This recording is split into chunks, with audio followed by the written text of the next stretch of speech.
recording today's Ask the Expert, which is what I always forget to say with everyone. And it's our last Ask the Expert of the year. So we saved the best for last, right, Glenn? Oh, I love it, Maggie. Thank you so much. So Glenn's going to share his screen with us, and then we'll get started with today's Ask the Expert, which is, again, all about financial planning, right? And why should we even have a financial planner anyways? All of that fun stuff. But I'll let Glenn introduce himself because it's just been me talking. So Glenn, please tell us all about you. Oh, thank you, Maggie. Well, I'm a financial planner, certified financial planner with Concentrum Wealth. We run a small boutique, independent, registered investment advisor. So we've got 4 certified financial planners on our team. So we're really big into the planning. We've got 2 certified divorce financial analysts on the team to handle some of the more difficult situations. But we love what we do. We love helping clients work on, their goals, dreams, and aspirations, right? It's all about the aspirations and less about you the have to have goals, right? aspirational goals, right? You can't just have basic goals. No. You got to think big. But they've got to be realistic, but it is fun. So our firm works with a variety of different clients in terms of younger folks that are a little bit more established, folks that are nearing retirement or are retired. Given that we're a registered investment advisor, right? We have a fiduciary responsibility to do what's in the best interest of our clients. So we're and not you in your pocket, right? Although it's a benefit, right? You want to do good for them, so you do good for everybody else. Correct. So if the client wins, we win. At the end of the day, we want to be on the same side of the table as the client. And what I've always told people, at the end of the day, what gets paid gets done, right? So you want to make sure that people are aligned in terms of who you're working with. And so, as an independent RIA, we're going to be different than the large banks and brokerages that are out there that sell a product, right? We're not selling product. At the end of the day, we're just trying to help our clients navigate difficult times like this, help, put together a comprehensive financial plan. And at the end of the day, help them achieve what they want to achieve, right? Whatever their goals, dreams, and aspirations are. Outside of that, married, I got 2 kids. I've got a lot of things going on in the family. We do a lot of great things around the Bay, and enjoying the personal aspect of living in the Bay as well. Yes, and I want to point out, this is all, and I know Glenn agrees with me, but best practice in life is having a professional team, which is why I'm bringing in all these experts, because it's going to be helpful during your life. If life changes, it's more efficient for you. You're not Googling, right? You don't have to worry about Google, Dr. Google and all that. You wouldn't Google your medical symptoms, not that anyone does that, right? So if you have financial questions, you have an estate planning question, maybe a tax question, who is in your network? Who do you know? Who have you established a relationship with? Where when these things come up, as life changes, as it does, and we're going to talk about that, who can you call to ask those questions, right? And Glenn and I have agreed, there are no stupid questions, right? There are no stupid questions. And so having, a financial planner, having an estate planning attorney, maybe it's a CPA, a real estate agent, whoever it is in your little network to get you through life. And that's why Glenn is here, to talk about why it's so important to have a financial planner. Thank you, Maggie. And we eat our own cooking, right? In terms of the financial planning prospect, right? I have a plan. I have an estate plan. I'm very lucky to have a very good estate attorney that I work with, and a team of folks. I don't know who that might be. I don't know who that would be. But we do, at the end of the day, take our own advice, right? In terms of best practices, what are the things that we should be thinking about, not just today, right? In the short term, but intermediate term and long term. With that, I'm going to go back here. I just kind of flash this up. Obviously this is educational in nature. This is an Ask the Expert panel, team of folks, right? Just like you wouldn't go to a doctor that you meet at a restaurant and have them conduct some sort of surgery on one of the restaurant tables, right? I don't think Maggie and I are trying to do that here today. We're not. In terms of putting your estate plan or financial plan together on this call, but It is geared towards,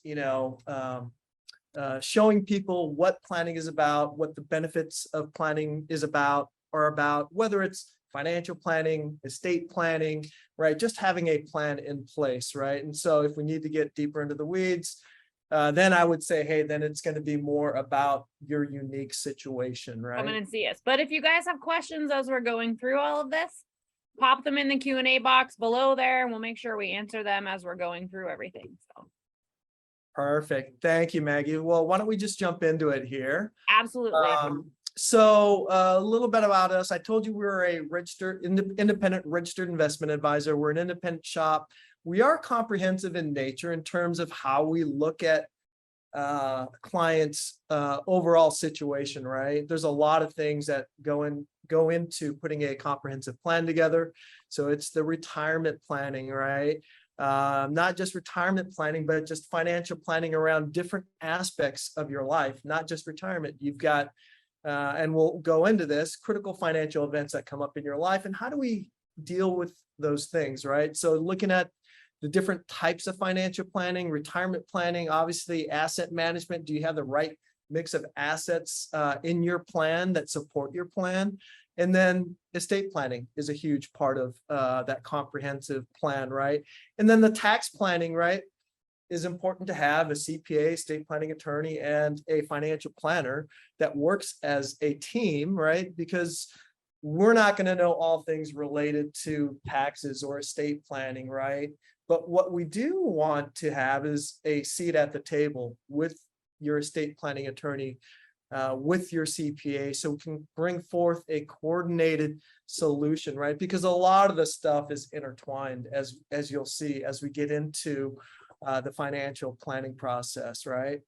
And I would say a lot of folks view financial planning as a one-time event. I know there's a lot of firms out there that you will go out there and you'll meet with them and you get this, 100-page binder and it looks great. It's got a glossy cover on it. It does look great. It's very pretty. Yeah. It's got to look good. I would 100% agree, right? But it's got to look good every day, right? So it doesn't get on the shelf and just collects dust, right? So we do view financial planning differently.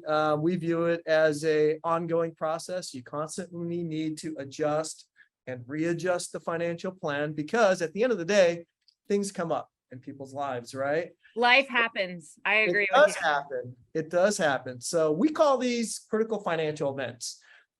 Some of the things you can plan for, like when you want to retire, ideally, right? Whether you're buying a home, right, or selling a home, some of that stuff can be planned, whether it's a year out, a couple of years out, right? But sometimes these things do come up, whether it's a disability, loss of a family member, right, or divorce, things pop up and you can't plan these things. I don't think anybody gets married to plan for a divorce, right? That would be crazy. But it happens. So when these critical financial events come up in your lives, they do have an impact, right? Depending on what the critical financial event is, it has an emotional impact, and in some cases, an emotional and a financial impact, right? So there's a variety of different things that come up, and I'm not saying everybody would go through every single event, right? But everybody has a different path that they will bump into different things depending on their personal family situation, right? They might come into an estate transfer, get an inheritance from their parents. Other folks may not, right? There might be sale of assets. There might be some sort of court award, a divorce, right? So everybody's going to bump into different types of critical financial events in different orders, depending on what life brings them. Because as Maggie said, life happens, right? Life happens. And But it having happens. a plan, having someone to help you when all of this stuff happens and we don't know, that's what we're talking about. I like how it's a dotted line because it's not. It is dotted. Yeah, nobody knows. We're not saying this is your path, but it could be. Let's hope not. Right. I mean, there are certain things like if you're planning for retirement, yeah, you'd like to somewhat get that, maybe not on a solid line, but a pretty somewhere between Trajectory, right? We want to retire. right? And we were talking about financial planning, it was yesterday or the day before, and especially with what's going on in the markets right now, it's like you just got to remember it's not a sprint. You shouldn't have your running shoes or track shoes on that you would run the 40-yard dash in. You should have some nice, comfortable jogging shoes for a marathon, right? And so you got to remember it's a long-term perspective, right? And so kind of in that vein, right? We view kind of this whole process of journey, right? It is not a sprint, it is a journey. And when you think about it, you've got this big mountain that you're trying to ascend, right? We call it the retirement mountain. And so a lot of people, even a lot of professionals in the seat that we're in, will focus on the accumulation piece, right? Or the planning piece. And don't focus as much on the withdrawal piece other than, hey, I need X amount of dollars to get down the mountain, right? Okay, fine, right? We think this is an important aspect in terms of viewing both sides of the mountain, right? Because there's a lot of things that are outside of your control, right? These markets, once in a century pandemic, multi-decade high inflation, right? These are things that are outside of your control, right? So what are the things that we can do today as you're ascending the retirement mountain, right? To give you some flexibility as you descend the retirement mountain, right? So when you get in times like this year, the last couple of years, the things that we've been dealing with where you literally couldn't go to work during the pandemic, even if you wanted to, right? So what are the things that you can do today to give you some flexibility as these things come up as you're descending the retirement mountain, right? And these things come up as you're ascending the retirement mountain. You may not be retired or right, and the laws change. We talked about this, with the Secure Act and Secure Act 2.0 and everything like that. Everyone's been told for years and years and years and years, put everything into these 401ks, put them in IRAs. Your family will benefit forever. And then they said, guess what? Not anymore. We're going to make changes to that. So have people been changing it now that they've got these big tax effects from having all of their stuff in these tax deferred accounts? Yeah, and that's been the challenge, Maggie, and that's what we run into a lot, right? Because we've been so preconditioned. Hey, make sure you're and the default is, hey, it's going to go into your pre-tax bucket, right? So we look at the retirement mountain as we put the plan together. Do you have money in the right buckets, right? Pre-tax in your 401k, there's Roth options in the majority of 401ks, right? And there's even an after-tax option where you can really juice up your contributions to grow that tax-free bucket even quicker, right? And then there's a taxable bucket of assets, right? So do you have the right amount of money in the right buckets? Do you have the right buckets to start with, right? To be able to navigate things that are outside of your control, things that Maggie had just mentioned, right? The Secure Act is a huge one, right? If something were to happen, right? And a lot of our clients don't take money out of certain buckets in retirement because they don't need to. There's other sources of income, right? But when they eventually are forced to take that money out, right? Because of the laws changing, and then you realize, wow, that's a big tax bill, right? So as we navigate that retirement mountain, what are the things that we can do to help our clients diversify the different buckets? And so, you think, right, what we currently have in terms of taxes, and even the taxes we have today, they sunset at the end of 2025 with the Tax Cut and Jobs Act. Well, the corporation's got a permanent tax cut, right? But on the individual side, it was temporary. We got the short end of the stick, right? So, there's some pros and cons with that, but point being, it's changing, right? So my question is, hey, as we sit down, even for myself or with our clients, you think tax rates are going to go lower or higher, right? And if you had a choice, would you want money that you could grow taxable, tax deferred, or tax free forever? Like, what would you choose, right? at the end of the day, when you're in retirement and you need, $40,000 or $50,000 or $100,000 for a big purchase or remodel on the house, you're going to have to take out more than that if it's in your pre-tax bucket. You got to account for taxes, right? So, and if you're on a fixed income because you're retired, that could be a huge hit. That's exactly right, Maggie. And, especially if you're retired, right? So now you're having to take money out of these pre-tax buckets, right? Oh, and by the way, when you sell more stock than you need to, all that's taxable income. Well, that has an implication on other things, such as if you're on Medicare, right? You've got these Medicare co-pays for Part B, Part D, and depending on your income, right, your co-pays are going to go up, right? So these are all the things that come up, right? So my question always is, hey, if you had a choice, right? Obviously, everybody would pick the tax-free forever, right? If they could do it. But there are some trade-offs, right? And then the other question is, if you could plan your tax future now, would you do it, right? If you could control at least what you can control, right? Regardless of what the tax rates are doing in the future, right? Would you do it now? So, here's a historical tax rate. I pulled this off the US Treasury website. It has historical, the blue line's the top tax bracket, the red line's the lowest top tax bracket. There is a correlation up and down, right? So tax rates do move, and they've, not so long ago, we're at 70% on the high end, right? Late 70s, early 80s. So I'm not saying anything's possible or impossible. All I'm saying. Somebody is asking how your crystal ball is, Glenn. Do you think it's going to go up or down? I wish I had a crystal ball that controlled, the government and tax policy, but I don't. It's one of those things, Maggie, that, gosh, I wish I had a crystal ball. But if I were to guess, right, the deficits are at record highs, right? The interest rate on the debt is at record highs, right? So there's going to be a couple things that are going to happen, right? You're either going to have to cut spending, right?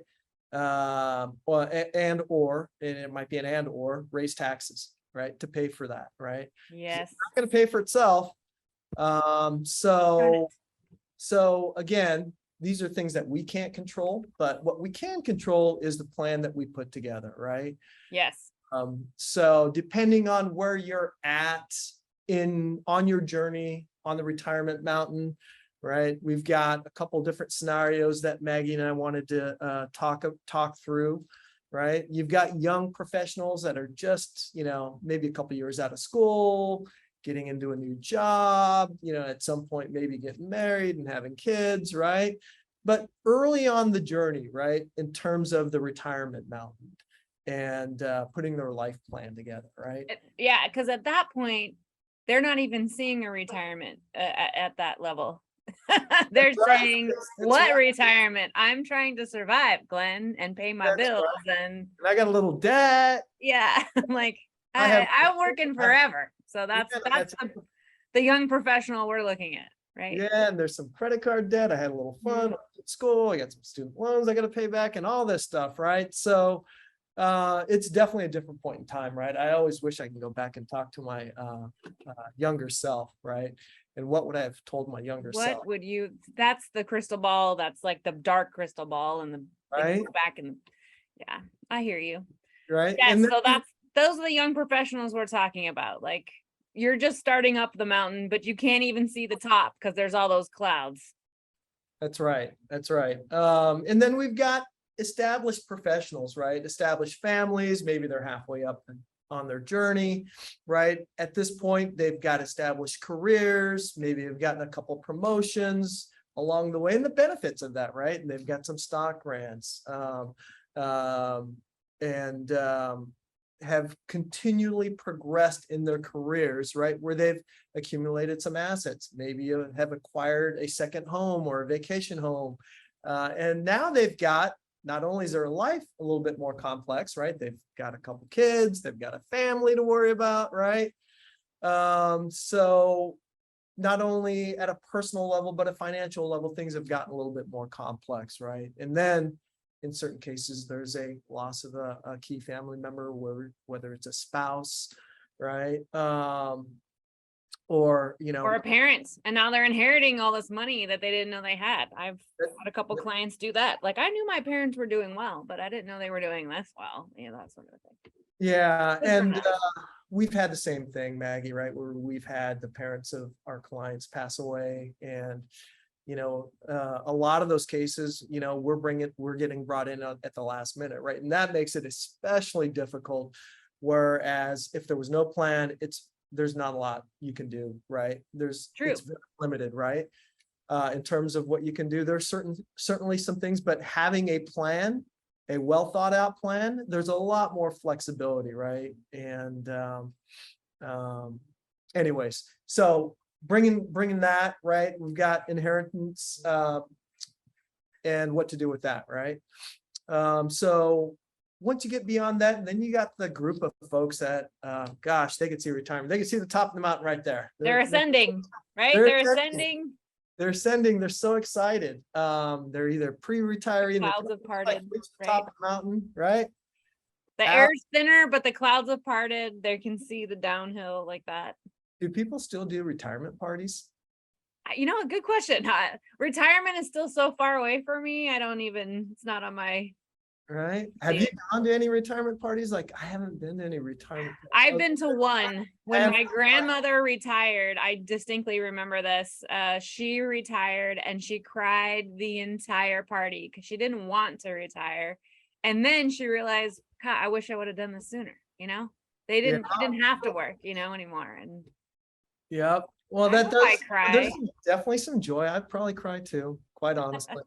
But there are, a lot of benefits, but, with retired clients, it's a different situation, right? And giving up that income or not having that income stream coming in, right? It's hard to wrap your head around. Yes, absolutely. And I see with a lot of our clients, because you have the loss of the key family member, they're a little older, they're retired.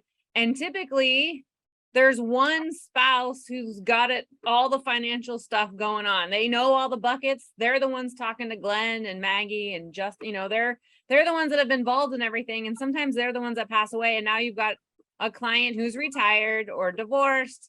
They've got this money. They don't know what all the buckets are. They don't understand it. And now they're in Glenn's office going, I don't even know what that means. Oh, now what? Yeah, that is interesting. Actually, when we engage with new clients, we don't take the meeting unless we have both spouses, right? And so we want to make sure that both spouses are on board with it, right? Absolutely. They might have different goals, right? One spouse might want, vacation home in one place, another spouse might want it in another place, right? There's going to be some differences. Having said that, we want to make sure that we have both spouses engaged because it is a process and we're engaging with the plan for your family, not for one spouse and one for the other spouse, right? And we want to make sure that both spouses are well educated, right? Educated in terms of, hey, this is your plan, right? It's going to be important to both of you. And then, putting it together, want to make sure that we've got everything documented. So we've literally had a situation where we've had one spouse die. They bring in the personal financial organizer that we put together, right, along with the estate planning documents that your team would put together, Maggie. And now we're having a conversation with your office, my office, and helping the clients through that, right? Yes. So let's start with the young professionals. The young professional. We're ascending at the bottom. We're building up. We're having the inklings of a plan, right? Yeah, and a lot of these folks, right, are coming into it, like we said, with a little bit of debt, right? Whether it's some student loan debt, credit card debt, right? And a lot of young professionals over the last couple of years that have come into not only that, right? And you got COVID, couldn't get a job, right? Then you've got a lot of different things going on with hybrid work, remote work, right? So there's a lot of different variables going into it.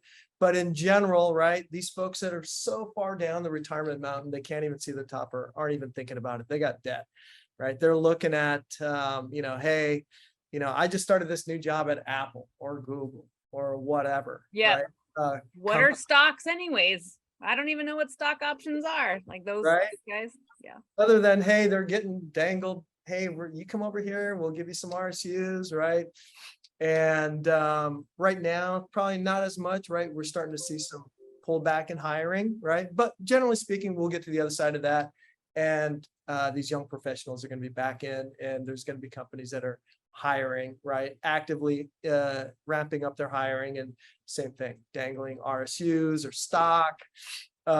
So these folks have different goals, right? Like we said, and their expectations and concerns about retirement are going to be vastly different, right? Because they're thinking about the now, right? In terms of enjoying their time, they just got out of school, they want to enjoy life, right? Now they're starting to make a paycheck, they're making good money, right? But they haven't necessarily started to think about the planning aspect of it, right?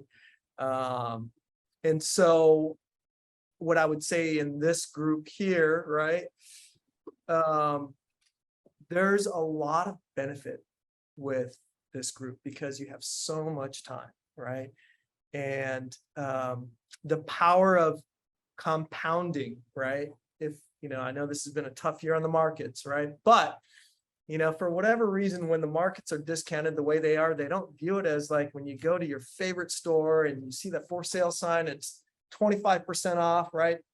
It's viewed in a different light. Like if you go to your favorite store and you've been wanting to buy that new pair of shoes, but it's just like, it's like $100. Well, now it's $75, right? Like, I want to buy those pair of shoes. It's different viewpoint on, hey, I want to buy, the market when it's severely discounted, right? So the younger professionals aren't panicking about the dip because they've got so much longer to sit around and wait for it to go back up, or like you said, they're buying low. And that's exactly right. And they have a multi-decade time horizon, right? So it is very different. And so the folks that we bump into, like we ask folks, hey, what's important to you, right? Yeah, I just want to have enough money when I retire. 100%. I don't want to live paycheck to paycheck anymore, right? or I don't want to have any student loan debt. Yeah, or I don't want to manage my own portfolio, right? I want you to do it so I can go out and enjoy my life. I right? don't have time for that. Yes, because I have young kids. Yeah, so I think with this group and generally any group, because of where we're at, right, in the Bay Area, and there's a lot of big firms here in the Bay Area, a lot of tech companies, they have a lot of great benefits, right? There's a lot of things folks can do, right? Obviously the first thing should be like, hey, what are the things that these folks should do? Like, hey, everything we do at the firm starts with cash flow, right? It ends with cash flow, right? And it's looking at your assets, right? Your liabilities, your balance sheet, and Stop going to Starbucks every day and spending $5 on your latte. Yeah, hey, if the cash flow supports it, why not, right? And if your goals aren't going to get impacted, but if it's going to impact your goals, right? And you go to Starbucks every day and you're buying coffee for not only you, but your group of friends, right? Well, that adds up on anybody, right? I think a coffee is like $7 or $8. But we look at these folks, I would say, hey, starting there, looking at your balance sheet, right? Eliminating the debt, looking at your cash flow, and then taking advantage of all these benefits that these big companies have, right? So they've got generous retirement plans. They've got a pre-tax Roth 401k, after tax, right? And taking advantage of all that. Does the company have a health savings account, right? Generally, when you're younger, you're not going to have a lot of medical issues, right? Not now. Unless you do some pretty aggressive sports, right? You might. Life insurance, all of that stuff, right? Climbing, yeah, you might need that depending on what you're doing, right? From a risk standpoint, but having a health savings account, maybe that's a home run. If you have a high deductible health insurance plan, right? you're going to be able to put in, you know, 3,700 bucks into a health savings account every year. And that number is going to get indexed up next year, right? If you have a family, you can double that. So, you know, take I advantage have of- some young professional questions for you, but you made me think of one. If you've got a young professional client who's looking at the new job, they're being, you know, recruited into these Apples and Googles and all of these things, would you guys meet with them to kind of look at the package and say, this is better than this and this is better than that, or ask for this? Can you guys help with that strategy? We do, and we have. I just recently had a client of mine that left Meta and took a job at Amazon, right? And so we know what the benefits are at Meta. We have a lot of clients that work there. We have a lot of clients that work at Apple and, you know, Google, right? And all the different tech companies, right? So it's not just about the 401k and the matching. It's about, hey, look, here are the medical plans that you have between both, you know, Meta and Amazon, right? Oh, hey, did you know that if you sign up with Amazon, you're on the high deductible healthcare plan? Amazon will kick in, you know, over $1,000 into your HSA account, right? And help cover, right, some of these other costs across the board. So we'll look at that. It's not just about the financial 401k. We'll look at the HSA, the medical benefits, and we'll do a side-by-side analysis, right? And then usually there's options. Hey, what are these options worth? If I What get do these this, options mean? right? And so what am I giving up? Oh, okay. Well, if you leave Meta before April, like you're going to lose your vest on this next tranche. So if you're making a move, you probably should wait till you get that vest, right? And then do it when you can make all that money. You're so close, right? So Just you hang want to out. make sure. Yeah, absolutely. I And- have some other questions from people that are watching. What is your opinion for a young professional on doing a traditional IRA versus a Roth IRA? I would say, you know, depending on personal situation, obviously, right? And this comes down to cash flow, right? Everything starts with cash flow, ends with cash flow, because you're paying the taxes today with a Roth IRA, right? Depending on your tax situation, right? But when you pay those taxes, if you're doing your Roth 401k, right? That money is tax-free. It grows tax-free and it's tax-free when you take it out, right? And the difference with that, and Maggie and I just were talking about it earlier, is you don't have the Secure Act, right? Or you don't have RMDs. You have the Secure Act, right? But from an RMD perspective, when you turn age 72, you're not forced to take that money out. So you can let it keep growing, right? And dip into it when you need the flexibility of, hey, I need money. I need to pull 50 grand, but when I pull 50 grand, I need to know that I'm going to net 50 grand to pay for X, Y, and Z, because I don't want to go to the next tax bracket, right, this year. And so I'm going to pull that out of my Roth, right, bucket. So from that standpoint, it makes a lot of sense. And then just from where you're at in your point on your career on the retirement mountain, right? So we've got a couple of younger planners in the office, and we do work with a lot of folks in all the spectrums of life, right? As you progress across your career, you're going to make more money. You're going to be in higher tax brackets, right? Unless you're lucky and you're 28, you've had an exit, sold your company for 20 mil, right? But gosh, you know, so, but in general, right, your income is generally going to go up as you progress across your career, because most of the folks that we're bumping into, and Maggie, I'm sure the folks that you're bumping into are folks that are proactive, right? Are folks that are looking to advance, right? And be successful, right? And so they're going to need the help of an estate planning attorney and a financial planner, right? So I would say those folks, generally, when I think about those folks, your income's going to grow over time. And again, you don't know what the tax rates are going to be in the future. If you could pay that tax now, it's going to be tax-free if you're married, for you, for your spouse, and then for your kids when they eventually have to take it out over that 10-year time frame, right? Whereas if you have a pre-tax 401k, say you die, right? Your spouse dies, then it goes to your kids, right? They have to drain it out over 10 years. And typically where that starts to happen over people's lives, the kids are in their peak earning. They're in their highest tax bracket because they're fully ascending now, right? Fully ascending. They're going to be hit with some big old taxes then. That's exactly right. So I always ask my clients like, hey, do you think you're going to be in a higher tax bracket like when you retire, or a lower tax bracket? Like, where do you think you're going to be, right? And that's part of the conversation, right? But then it's about how much money you have in that pre-tax bucket. And then if something, heaven forbid, should happen to you, right? And both spouses, right, are out, right? Then the kids are getting this money when they're in the 37% tax bracket today, maybe 39.6, at the end of 2020, starting 2026. Yeah. Hopefully not 70%, like you were Hopefully saying. not 70. That would be catastrophic. I would put more in the Roth if that were the case. You got a couple years, right? Okay, good. So, and for you, like you said, it's really going to be determined on, as an individual, what their individual cash flow looks like, because it would be great to go to a Roth, but if you can't afford to pay the taxes today, it might not make sense at this point. That's exactly right. Okay. But I look at that. I look at that in a couple different lenses. Okay, so now you're putting money in the Roth. You're growing that money tax-free, right? Yeah, you're paying the taxes today.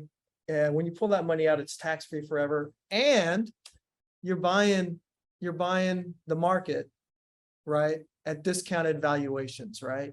So when you think about those different buckets, pre-tax, the Roth, after tax, right? Tax-free bucket, not tax bucket, or pre-tax bucket, right? When you're putting money in the pre-tax bucket, yeah, you get the tax break today, and you're buying investments in that pre-tax bucket, right? Well, Uncle Sam gets the benefit of taking the growth on that. You're taking all the risk, but Uncle Sam gets to tax you on that risk when you pull that money out. Okay, whereas, hey, Uncle Sam, I'm going to pay the tax. Thank you very much. But if I'm taking the risk and I'm putting my money in my Roth 401k, you're not going to get a piece of that because you're not taking any risk. You're not. Right? So I kind of look at it like, wow, you kind of get the benefit, right? And I'm not saying the market can't fall lower, right? I don't have a crystal ball on that, right? But I'm just saying in general, when you can do some things and give some diversity in terms of where you have assets, I think would be beneficial over the long run. Okay, I have another question for you.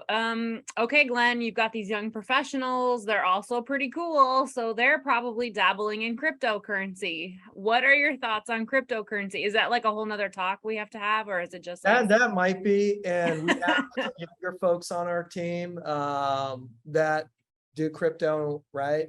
And I would say it's hard for me to put thoughts into that, because at the end of the day, I can't value it, right? It's like you got a company that's got cash flows, right? Or even the market has, a certain amount of cash flow comes in.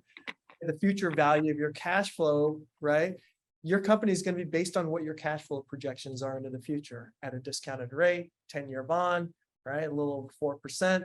You can figure all of that out. You know what the value of that is today. Whereas with crypto, in that ecosystem, right? It is based on the whole blockchain ecosystem, right? And paying for services in crypto, right? Transacting in crypto for blockchain. Outside of that, it's something I probably wouldn't be able to opine on. Okay, good. Other than you want to make sure that, hey, look, there's a risk reward profile for everything, right? So everybody's got their own different risk reward profile. Whatever it is you do, whatever investment any of our clients do, you want to make sure that you're well diversified. And last thing you want is 100% in crypto. In crypto, yeah, right. And also, just so everyone knows, if you're dabbling in crypto, you need a good CPA, because Uncle Sam's going to want a piece of all of that if you're cashing out on it too. So it's a risk no matter what you do, right? Yeah. It was for real when you saw that question pop up on your tax return. Yep. Right. One of the first questions. Justin reminded me, we attended an attorney educational class over the summer, and they basically said that retiring's out. People are not retiring anymore. Like, you just need to plan for being an attorney forever. Maybe it would be a different type of an attorney. Maybe you wouldn't be working full time, but no one's retiring anymore. Are you seeing that they're getting to the top and saying, no, I'm not going to tap out, I'm going to stay here? A lot of a lot of our clients, and we've had a couple clients retire, right? And they're in very good positions in their careers at these big tech companies. What we see a lot is folks that are like, hey, I'll go here. Maybe it's one of these. They want to work by choice. They don't want to have to work, right? And so to the extent where you can build that plan where you have the option, if you want to work, right? Work by choice. I like it. I'm writing that down. Work by choice. I love it. Maybe you don't really have a big itch to travel the globe or, go visit different places, or you can only spend so much time with your friends and family, right? Right. Yeah, exactly. And- We did that during and- COVID. I'm done. You And a know, lot of folks want to have a sense of purpose, right? And maybe they're not charitably inclined and spend time there.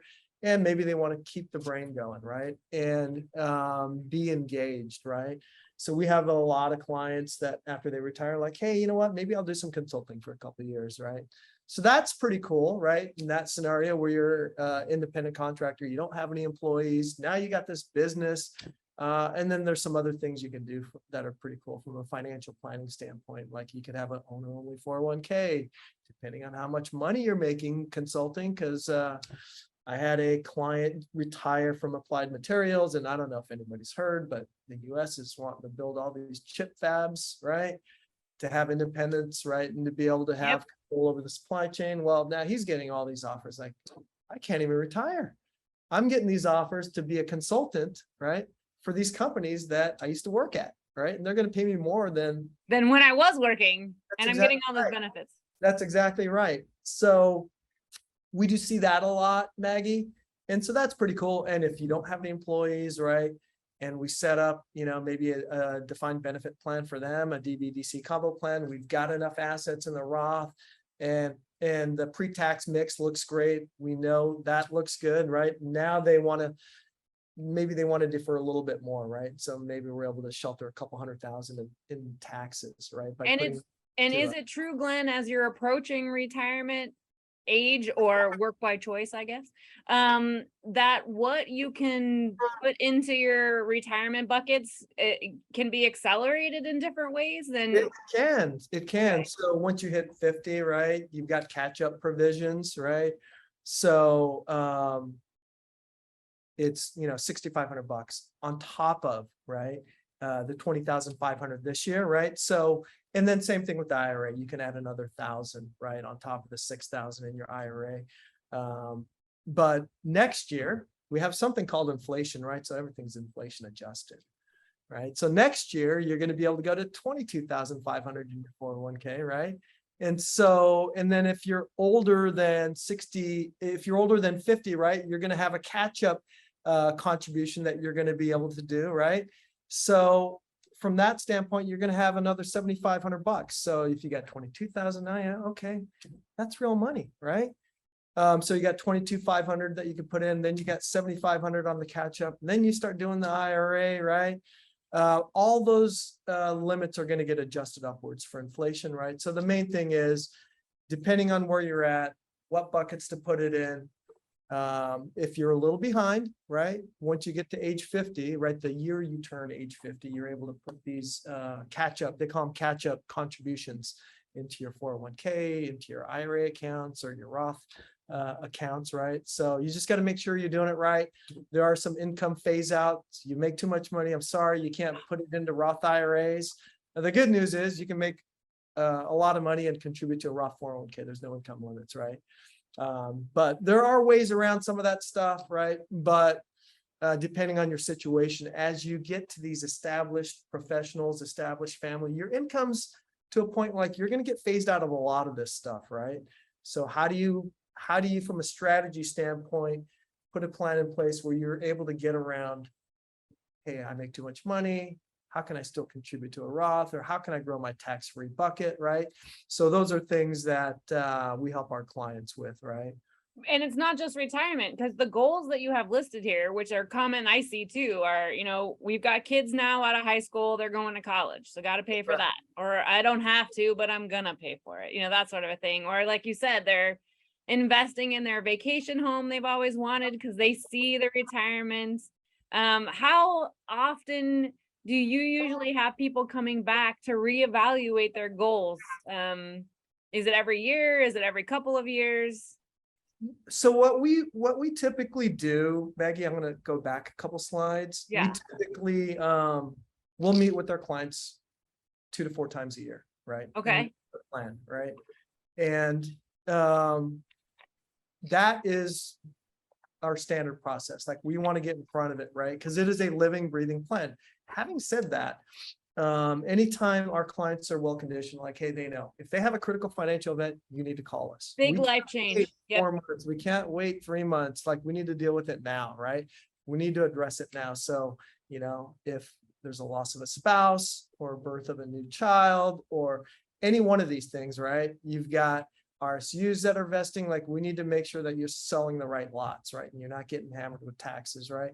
So our clients are conditioned to know when they have a critical financial event, hey, they've got to call us, right? So Calling Glenn. yeah, you got to adjust and readjust the plan, right? So what we can't have happen, and so this is where we help our clients. Like, we help insulate our clients when these critical financial events come up, right? And so your long-term goals, right, and objectives and aspirations are not impacted or cushioned from the impact of these critical financial events, right? So to the extent where you can address those things as they come up is super powerful, right? And again, college funding for kids, right? Are you doing it? Do you have the right plan in place, right? The earlier you start, right? The power of compounding, the money grows, money on money growing, right? Over time is super important, right? And so there's different strategies on how to fund for college, right? Depending on public school, private school. Hey, we're not sure if, maybe they only have one kid, right? They don't have 2 kids. The one kid, well, we're not really sure if, Susie wants to do this or that. What if she doesn't go to school? And then what, right? So, And what? Yes. and then we just want to make sure that we've got strategies in place, whether it's public school, private school, and all that. But it is a planning process, right? And it is a goal, right? Above and beyond retirement. So when most of the folks that are at this stage in life, right, the established professionals are at a point where they've amassed a certain amount of assets in these different buckets, right? They've got a primary residence, maybe a second home or a third home, vacation rental, investment property. They've gotten to a point in life where now their life has gotten a little bit more complicated. Family, kids ready to go to college, right? They're well established in their careers, right? You've made your money once, right? And so we tell our clients, why would you try to make it twice, right? Exactly. Don't make it harder on yourselves. It was hard the first time. I always say it was hard the first time, right? Why would you want to do that twice? So at this point, it's like, okay, you got to manage your risk, right? Not only from a financial standpoint, but from an estate planning standpoint, right?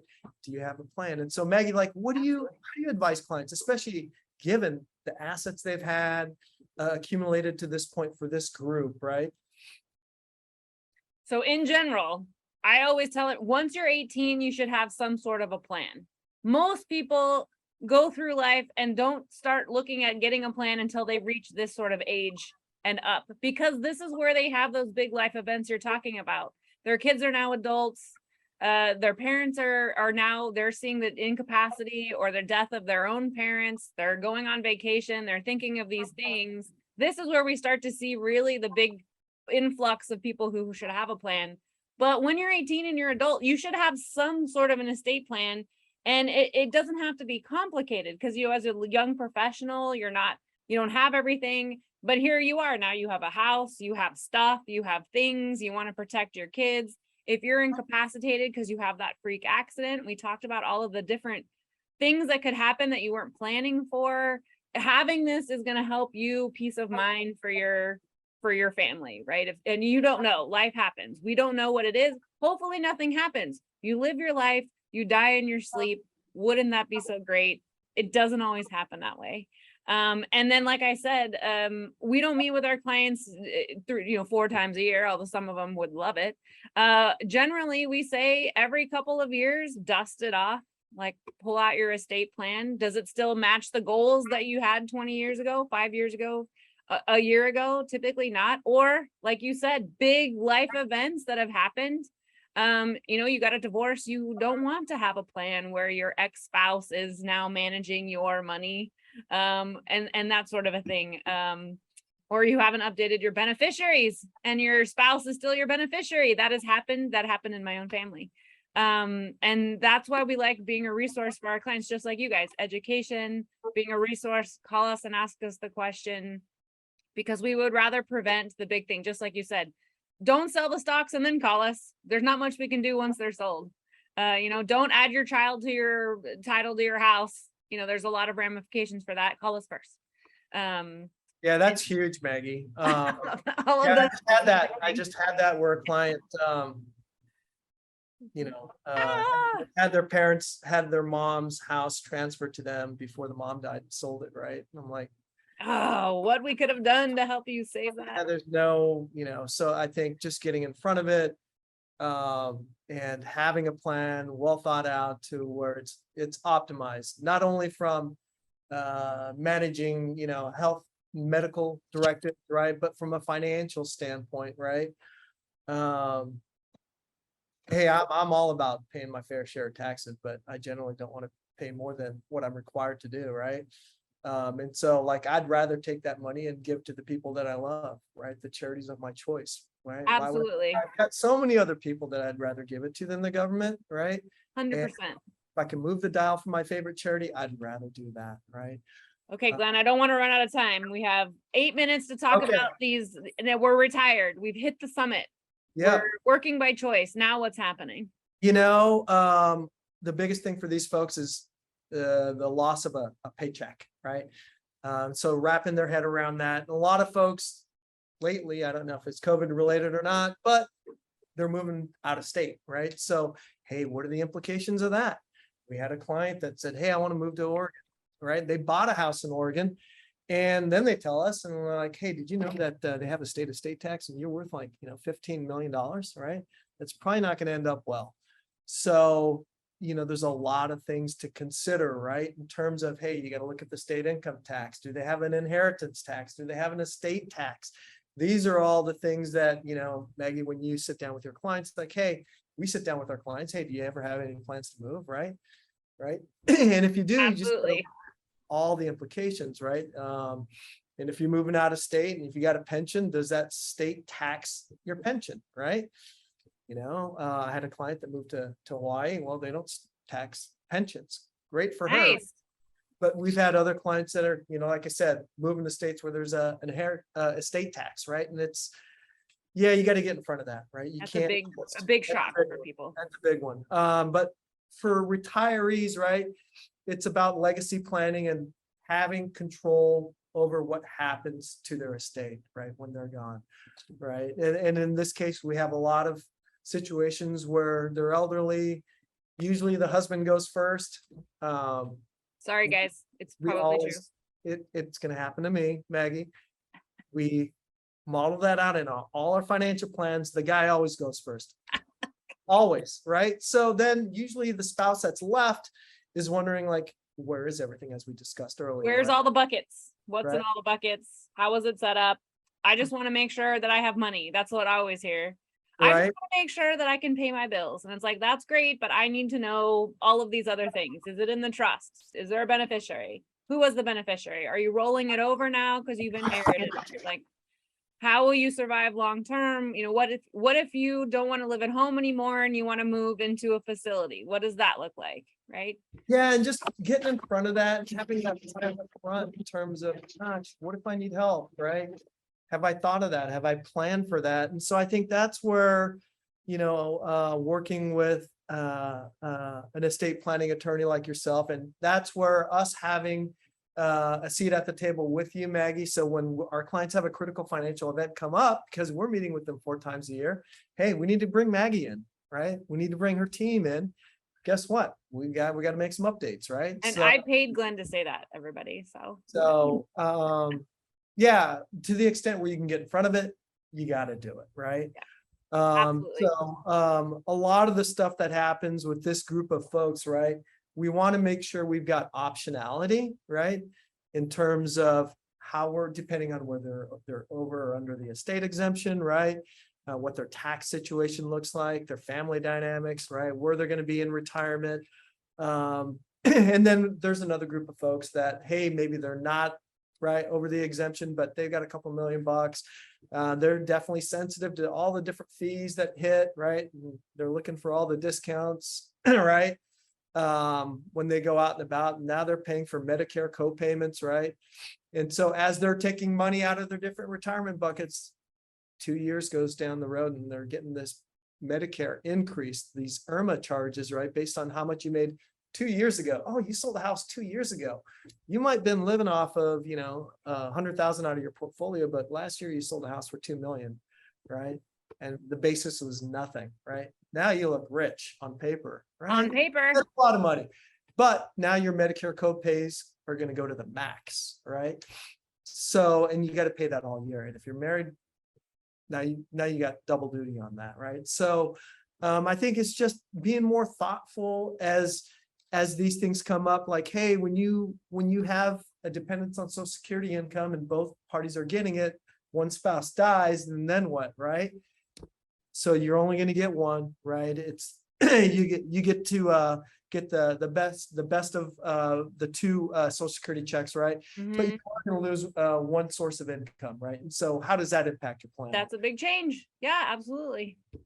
So, I mean, that's a lot of it. Like people want to know at the end of the day, Maggie, am I going to be okay? Regardless of what group you're in, pre-retiree, retiree, established, young, like if I'm not going to be okay, what do I need to do to be okay? Right. And that's our job. And that's our job collectively, right? Working with you. Right? And our team is, hey, if the client's not going to be okay, we've got to let them know, like, this is what you need to do. How do we get you there? Yeah. So our clients don't want to hear all this pontification. Like, I'm not going to be okay. Just tell me what I need to do. Right. And a lot of that, as we've been harping on, is having a good plan in place. Having a plan and having people to be resources. It's exactly, you just summed it up in two little bullet points. I love it. I have a couple of questions before we go. Okay. How do you think the midterm elections might impact the market? Do you think it's going to get better or worse if the government's divided? We've got Republicans in controlling the Senate, or both, maybe one or the other. Yeah, I've looked at data on midterm years, right? 12 months out after the election. And I don't want to give you the actual data, right? But it's been constructive. I don't know if there's a year, 12 months out, where it's been challenging. Let's put it that way, right? But favorable midterm, because there's going to be gridlock. Decisions don't get made. That means they're not going to spend any money. Nothing's going to happen. Right? Nothing's really going to happen. In the environment that we're in, when the government's spending money, that's going to create inflation, right? That's putting more fiscal stimulus into the system, right? When the Federal Reserve, right, is lowering interest rates, that puts more money into the system. So generally speaking, midterm wise, you're going to have gridlock, right? If there's gridlock, then there's the potential for no government fiscal spending, which is good for the inflationary environment. Okay, last question. Does your office offer or work with donor advised funds? We do. We Okay. do. So there's it's a vehicle, right? In terms of the charitable aspect of your plan. We definitely do help clients with that. And there's other strategies as well. And donor advised fund for everyone is a strategy for charitable gift planning while you're living. It helps with taxes and all of that fun stuff. So Glenn helps with that. All right. Anybody have any other questions? You have basically a minute to ask any other burning financial or estate planning questions. Go. Oh, the other thing that I was going to say this year. Ready? Yes. Was given where we're at in the markets for the folks that have pre-tax buckets, right? Maybe a strategy is you could do partial conversions to Roth, right? Depending on your tax situation, you obviously want to talk to your CPA, but if you could pay the taxes now and you've got a portfolio that's down, right? Pay the taxes now. It's a good time. It's a good time. And maybe you don't do it all at once. Maybe you do it over, you dollar cost average your conversions, right? But once you do them, you can't undo them. There's no undo. There's no more recharacterization. That's gone. right? But if you do part of it, right, over a course of the next 12 months, right? But usually we don't do those until year end when we are somewhat certain of what our client's income is going to You're be. looking at all the portfolio and everything as a whole. Yeah. Yeah, and their income, where they're at, and tax brackets that they're at. We don't want to push them in another tax bracket necessarily. Excellent. Awesome. Well, it's just about 1 o'clock. Thank you, everyone. I want to thank Glenn for being here with Concentrum Wealth, and we'll send an email out to everyone so you have Glenn's contact information. If you have burning questions for him you didn't want to ask live, which is fine, or me, you also have my contact information. And this was our last Ask the Expert of this year. We have a whole bunch of ideas for next year, so keep your eyes peeled for our panelists for next year. If you have a burning desire to see a specific thing, experts talk about some sort of subject, let me know, because I'm always looking for new ideas. And again, Glenn, thank you for being with us today. It's been really great. I love talking to you as always. Oh, thank you, Maggie. It's been awesome. Thanks for having me. Thanks everyone for joining today, and have a wonderful weekend. Thank you, everyone. Bye-bye.